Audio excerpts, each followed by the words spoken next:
स्वरणांचल पर्वत स्वर्णगिरि। श्रीजी पर्वत का क्या नाम है? ब्रह्माचल पर्वत ब्रह्मगिरि।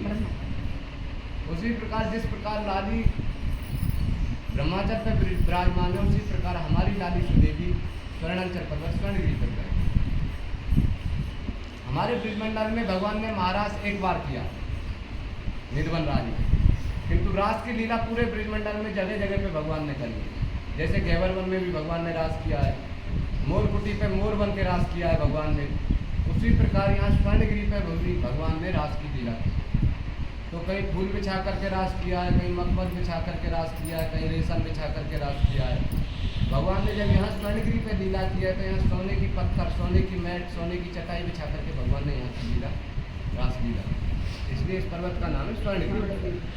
जब भगवान की हमारे यहाँ लीला चल रही थी स्वर्णगिरि पे, तो भगवान शंकर ने इस लीला के कैलाश से दर्शन किए। और भगवान शंकर रसिकों में और वैष्णवों में, अयोध्या तो एक ही बार गए दर्शन करने, किंतु ब्रिज में तो जैसी लीला हुई है भगवान की, उसी लीला के अनुरूप स्वरूप धारण कर करके बार बार भगवान शंकर पधारे।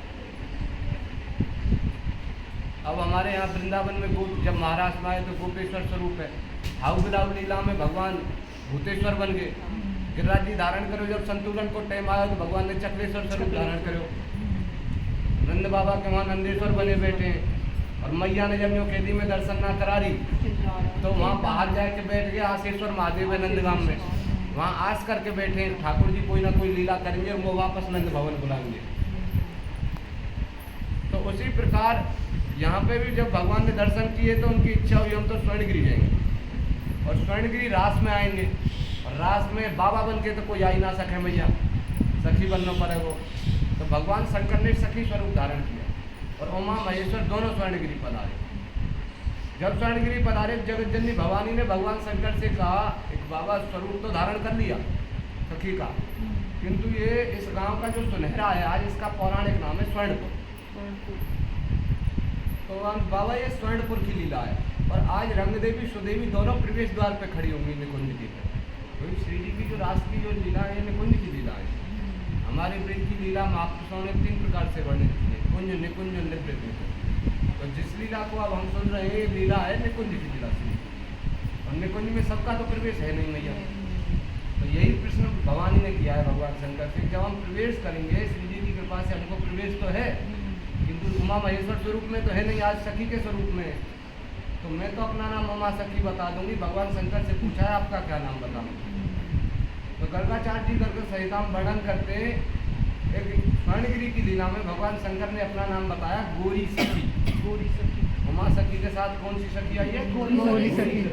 तो ये शंकर जी विराजमान है नीचे, गोरेश्वर महादेव गोरी सखी के रूप में विराजमान है। और जैसे कई ठाकुर के नाम होते हैं, राधा वल्लभ जी, गोविंद देव जी, राधा रमन ठाकुर, बिहारी जी महाराज, उसी प्रकार हमारे ठाकुर का नाम है श्री राधा गोरेलाल।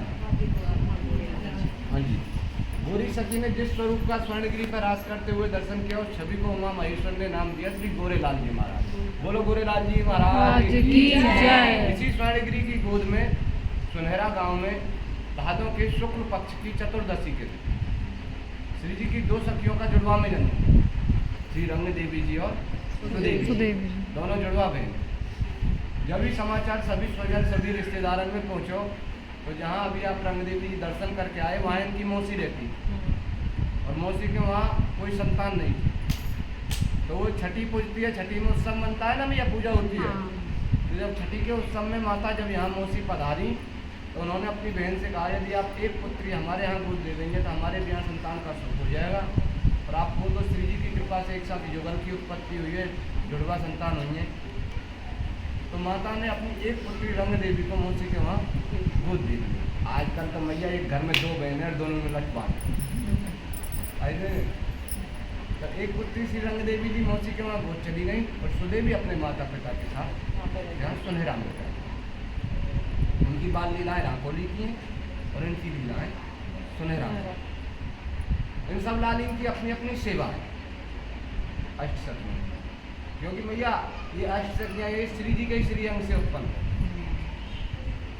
क्योंकि ठाकुर जी जब अवतरण लेते हैं तो ठाकुर जी के साथ में उनका पूरा परिकर अवतार लेता है। शंख, चक्र, गदा, पद्म, सुख, सेन, जय, विजय सभी पूरे तो एक प्रकार पूरा परिकर अवतार लेता है। उसी प्रकार एक बार जब श्री जी पधारेंगी तो ठाकुर को भी चलाने वाली आराधनी है, तो क्या वो अकेली आ जाएगी? तो एक गोलोक की लीला आती है। जब ये निश्चित हुआ, जो पहले अवतार हुए थे, राम अवतार, 12 अवतार, नरसिंह अवतार, कच्छप अवतार, इन सब अवतारों में जो ठाकुर जी की सहायक बन के जो शक्ति आई, उस शक्ति का नाम है उन्मादनी शक्ति। और उन्मादनी के दूसरे स्वरूप में माँ लक्ष्मी, रुक्मणी जी, परम्बा माँ सीता, ये सब उन्मादनी के ही स्वरूप है। और उन्मादनी अलादी में फर्क क्या है? जो ठाकुर जी से ऊर्जा प्राप्त करके सृष्टि को चलाती है, उसका नाम है उन्मादनी। और जो जो ठाकुर जी को ऊर्जा दे और उन्मादनी आदि को प्रबल बनाने की ताकत दे, उसका नाम है एलादू। और हमारी समाज में एलादू। जब ये निश्चित हुआ है कि इस बार योगेश्वर कृष्ण का अवतार होगा और उनसे पहले श्यामाजू पधारेंगी, तो श्यामाजू के वहाँ गोलोक धाम में श्री जी के श्री अंग से 8 रूप प्रकट हुए। और वही 8 रूपों को हम आप अष्टशक्ति के रूप में हम दर्शन करते हैं, सेवा करते हैं। श्री जी के जो मुख की जो आभा है, वो श्री जी के समान जो दिखती है, वो है श्री ललिता। ललिता जी का गोलोक धाम की लीला में एक दूसरा भी नाम है अनुराधा। जो राधा का प्रतिबिंब है, उसका नाम है अनुराधा। उसी प्रकार श्री जी के वक्षस्थल से विशाखा जी की अवतरण। श्री जी के दोनों नेत्रों से हमारी दोनों लालियाँ रंग सुरेश। श्री जी के दोनों भुजाओं से इंदुलेखा और तुंग विद्या जी का। श्री जी के नाभि से चित्रा जी और श्री जी की वक्षस्थल से श्री चंपक लता जी। ये 8 सखियाँ श्री जी के इसलिए रुकियों, अभी धमका मत लीजिए, माथे में आ रहा हूँ, ठीक है, अभी 5 मिनट। तो ठाकुर जी कृपा से ये अष्ट सखियाँ श्री जी के इसलिए हमसे उत्पन्न। इनका अवतरण ही श्यामा श्याम की सेवा के लिए है, ना कि किसी सांसारिक क्रिया के लिए। हमारी लाली की जो सेवा थी, वो श्यामा जी के पुष्प श्रृंगार की सेवा थी। जब श्री जी निकुंज में रास के लिए पधारती हैं, जगन्नाथ जी की लीला सभी ने सुनी होगी। रात को जगन्नाथ जी फूलों का श्रृंगार धारण करके सोते हैं, क्योंकि उनको रास में आना। तो उधर तो जगन्नाथ ठाकुर जी को जगन्नाथ जी में है जाए श्रृंगार। श्री जी का जो श्रृंगार होता है, वो सुदेवी जी करती हैं। उस समय का जो श्रृंगार होता है, रास बिहारी सरकार। और हमारे ब्रिज में आपको पता है, ठाकुर जी की 11 साल के छोटे लाला की उपासना है। कोई यहाँ द्वारकाधीश तो बैठे ना, जो शंख चक्र का और एकदम कवच ववच पहन के तलवार वलवार लेके मजबूती से बैठे हो। हमारे ब्रिज में तो भगवान ने चप्पल भी ना पहनी। और हमारे यहाँ से जाए पीछे ठाकुर जी थोड़े सुधर भी गए भैया, कुछ चीज़ें छोड़ दी यहाँ से जाने के बाद। हाँ, एक यहाँ से जाने के बाद चोरी छोड़ दी। हाँ, दूसरी चीज़ यहाँ से जाने के बाद भैया तिरछो लखानो और तिरछो तिरभंगी खड़ो होना छोड़ दिया। ठाकुर जी ने यहाँ से जाके तिरभंगी खड़ा होना छोड़ दिया। और तीसरी चीज़, यहाँ से जाने के बाद भगवान ने बहुत सारी लीलाएं जो छोड़ दिया। चोरी तो छोड़ ही दी भैया, ऐसे द्वारकाधीश ने भगवान यहाँ से जाके सब बहेंगे। जैसे हमारे ब्रिज में काके भैया अंग्रेजी मैनर एक छोरी बता रही वो काके मैनर फुल। हाँ, वैसे है कि भगवान काके मैं न जानू, शब्द जानू मैं वाला ही ठीक है। तो ठाकुर जी वहाँ जाके शब्द हो। तो ठाकुर जी की लीला में तो हमारे ब्रिज में शरद की पूर्णिमा से और बसंत की पंचमी तक बैठ, अभी आ रहा हूँ 5 मिनट में आ रहा हूँ, काम तो शरद की पूर्णिमा से बसंत की पंचमी तक हमारे यहाँ पुष्प नहीं लगाए जाते। अच्छा। क्योंकि पुष्प का स्वभाव ठंडा होता है। और शरद की पूर्णिमा से 14वां भुवनों में शरद की घोषणा हो जाती है। और बसंत पंचमी आते ही शरद की समाप्ति की घोषणा, बसंत की शुरुआत, फिर फूल पधराए जाते हैं। सर्दियों में एक ही फूल है जो पधराया जाता है, वो मिलता नहीं है, पियाबास। हाँ, पियाबास तो आप जानते भी ना होंगे, हमारे यहाँ पेड़ है, हाँ पहाड़ में जंगल की, उसका स्वभाव गर्म होता है। कैसे रंग का होता है? पहले आपने देखा होगा तो माई लोग खांसी के लिए बच्चों को जला करके शहद में मिला करके पत्ता देती। अलग अलग जगह अलग अलग नाम है। काला बासा जिसको कहते हैं ना, वो ये पियाबासा। सब शब्द का फर्क है। हमारे ब्रिज में उसमें गर्मी होती है, उसके फूल में भी गर्मी होती है कैसी भी खांसी हो हाँ। वही होता है सेवा करना। सेवा नहीं तो सांसारिक क्रिया भी नहीं, शारीरिक क्रिया भी नहीं। बिना सेवा तो एक दिन की लीला आती है श्री जी की। एक दिन श्री जी का श्रृंगार कर रही थी सुदेवी जी। उसी समय श्री जी बोले, भाई सुदेवी तो इतने सुंदर श्रृंगार है, छोटे छोटे हाथन से इतनी सुंदर माला कैसे बना रहा है। विशाखा जी पोशाक की सेवा विशाखा जी की, और पोशाक के साथ में जो स्वर्णकार मणियों का जो श्रृंगार होता है वो विशाखा जी पधराते हैं श्री जी। तो जो हमको विशाखा स्वर्ण और मणि को जो श्रृंगार पधराव है, हमें वो श्रृंगार भी अच्छा ना लगे जब तो इतना सुंदर श्रृंगार बना के लाओ पुष्पों का। तो इतनी देर में रंग देवी जी और तुंग विद्या जी बोली, 3-4 दिन के दर्शन है बिचारी के, 4 दिन बाद शरद पूर्णिमा है और उसके बाद 4 महीने में दर्शन होंगे। तो श्री जी को थोड़ा सा अपनी सखी के बारे में विचार आया, अरे हमारी सबसे छोटी सखी, सबसे प्रिय सखी 4 महीने मूर्छित रहेगी। और आपको पता है हमारी श्यामा जी का स्वभाव है, जब वो देने पर उतर जाती है तो ये नहीं देखती है फिर इसकी झोली कितनी बड़ी है। तो उन्होंने अपनी सेवा का विस्तार किया। सेवा के विस्तार में क्या मिला? श्यामा जी की जल सेवा श्री जी, क्योंकि जल तो सर्दियों में भी और गर्मियों में ऋतु के हिसाब से कभी गर्म तो कभी ठंडा 12 मास किया जाएगा। हाँ, तो नाना प्रकार के पेय पदार्थों की सेवा ये मिला, जिससे सेवा अनवर्त चलती रहे और सखी मूर्छित ना हो। उसके बाद में अब श्यामाजू का जो निकुंज है ना, उस निकुंज की कोषाध्यक्ष सुदेवी जी को बना। प्रधान सखी ललता जी जरूर है, किंतु कोषाध्यक्ष कौन है? सुदेवी जी। अब प्रश्न उठता है कि निकुंज के कोष क्या है बाबा? तो हमारे ब्रिज आजकल जो सृष्टि में प्रधान कोष है, व्याप्त कोष है, उसका नाम है अर्थ कोष। पैसा है तो सब कछ ना तो कछ ही ना है। जबकि लक्ष्मी जी स्वयं ठाकुर जी के जब हमारे ब्रिज में वृंदावन दर्शन करने आई तो ठाकुर जी ने लक्ष्मी जी को भी वृंदावन में प्रवेश नहीं करने दिया। बेलवन में आज भी भजन करते हैं। लक्ष्मी जी ने भगवान से शिकायत की, भगवान ऐसा क्यों हमारे साथ भेदभाव क्यों हो रहा है? भगवान की क्या भेदभाव है? वहाँ की सभी देवता, ब्रह्मा आया, इंद्र आया, सभी देवता आए, आपके वृंदावन आए, वृंदावन में दर्शन किए, लीला के और चले गए। आपने एक को भी वृंदावन प्रवेश करने से नहीं रोका।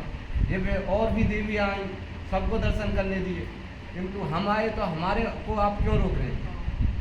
और हम तो आपकी अर्धांगिनी, हमारा तो विशेष अधिकार भी बने। भगवान की श्री जी आप जब पधारेंगी तो और देवता जितने भी आए वो आए, दर्शन करे, उनके साथ में माया छाया जो आई उनके ही संग चलेगी। किंतु जब आप जहाँ जाती हैं आपके साथ में बहुत बड़ा परिकर चलता है।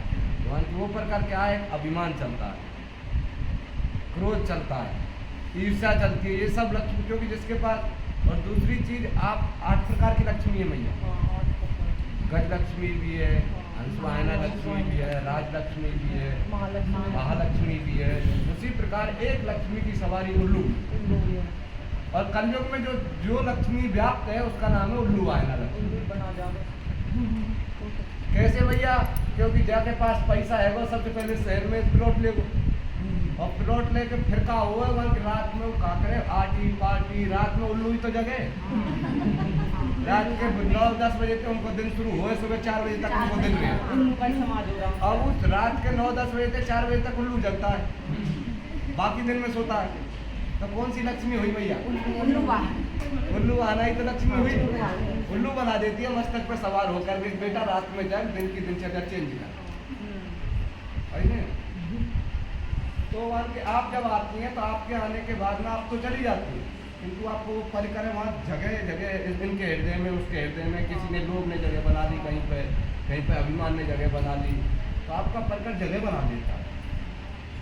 और उस पार आपके परिकर की कोई ज़रूरत है नहीं।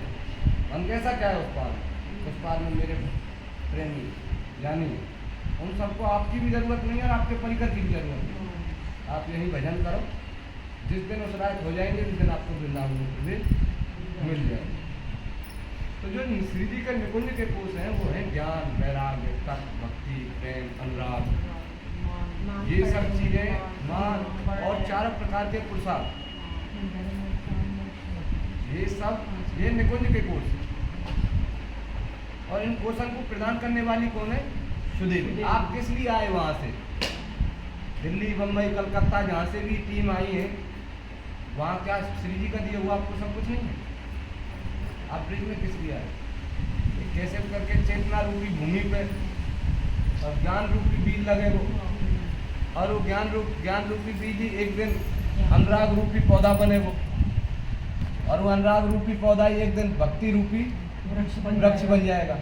प्रेम तो और उस भक्ति रूपी वृक्ष के फल क्या है? प्रेम, ईश्वर प्राप्ति। कृष्ण प्रेम, उसका फूल है प्रेम और फल है उसकी श्यामा श्याम की प्राप्ति। इसीलिए तो आप ब्रिज में आए। तो इन सबको सहजता से प्रदान करने वाली हैं सुदेवी। अब इनको जब कोषाध्यक्ष बनाया तो इनको आशीर्वाद भी दिया। एक सुदेवी जिस प्रकार काशी की भूमि को क्या आशीर्वाद है मैया, उसकी विशेषता है कि वहाँ सहजता से जीव को मुक्ति मिलती है। आपका शरीर कहीं भी पूरा हो, यदि आपका पार्थिव शरीर भी काशी पहुँच गया और उस शरीर की यदि अंतिम क्रिया काशी के किसी घाट पर होगी तो उसकी मुक्ति निश्चित है, क्योंकि स्वयं भगवान शंकर राम तारक मंत्र देते हैं उसके कान में। और जहाँ राम तारक मंत्र शंकर जी दे रहे हैं वो मुक्ति निश्चित। और तुलसीदास बाबा ने मानस जी में लिखा है कि राम नाम जय जपत महेशु काशी मुक्ति हेतु। तो जिस प्रकार वहाँ मुक्ति सहजता से मिलती है, उसी प्रकार यहाँ मुक्ति से भी दुर्लभ भक्ति सुदेवी जी के वहाँ, क्योंकि भाव वहाँ श्री जी के वहाँ पहुँचने के लिए भाव की तो जरूरत है। भाव और श्रद्धा ही तो प्रधान है, पैसा थोड़े प्रधान है। और उन भावों को परिपक्व करने वाली कौन है? सुदेवी जी। सुदेवी।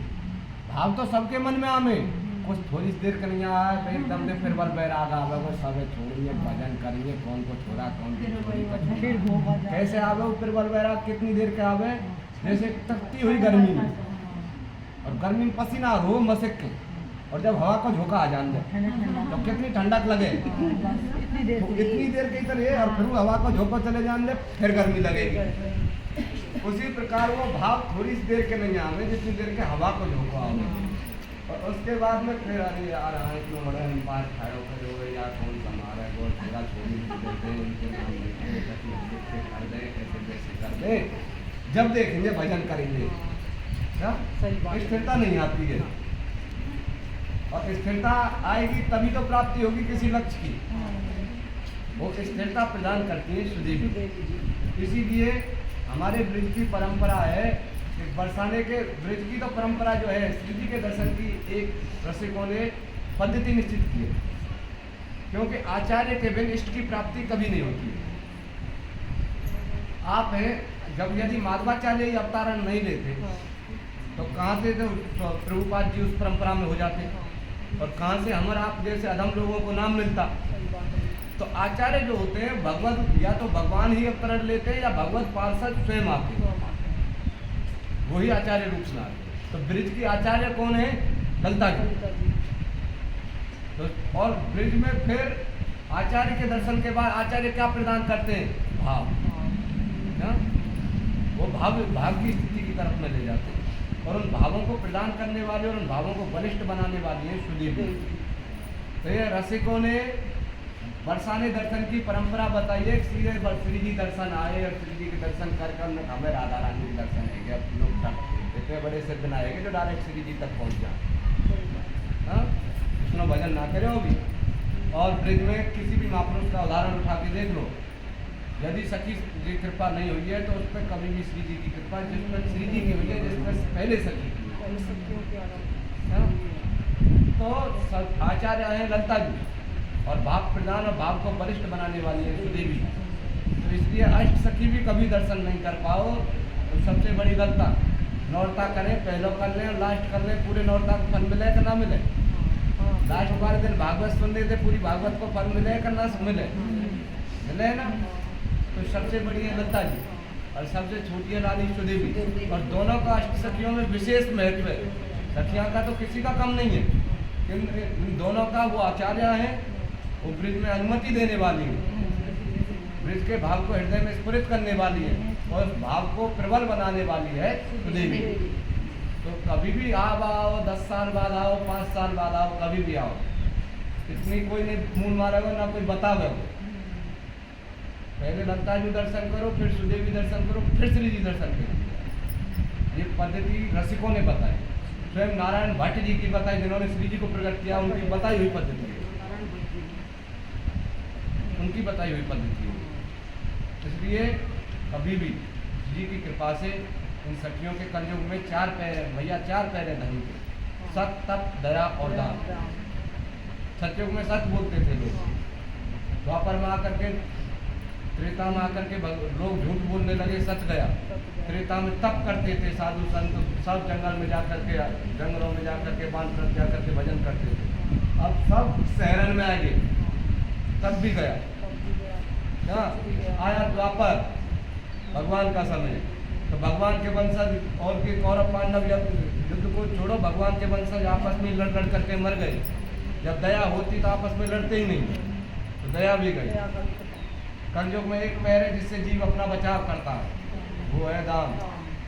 और जिस दिन दान भी पैर खत्म हो जाएगा, उस दिन धर्म लंगड़ा हो जाएगा। एक पैर का धर्म है दान। बोलो गोरेलाल जी महाराज की जय, देवी सुदेवी की जय, गोरेश्वर भगवान की जय, सुनहरा गांव की जय। जय जय श्री राधे श्याम। वो देख ले एक बार,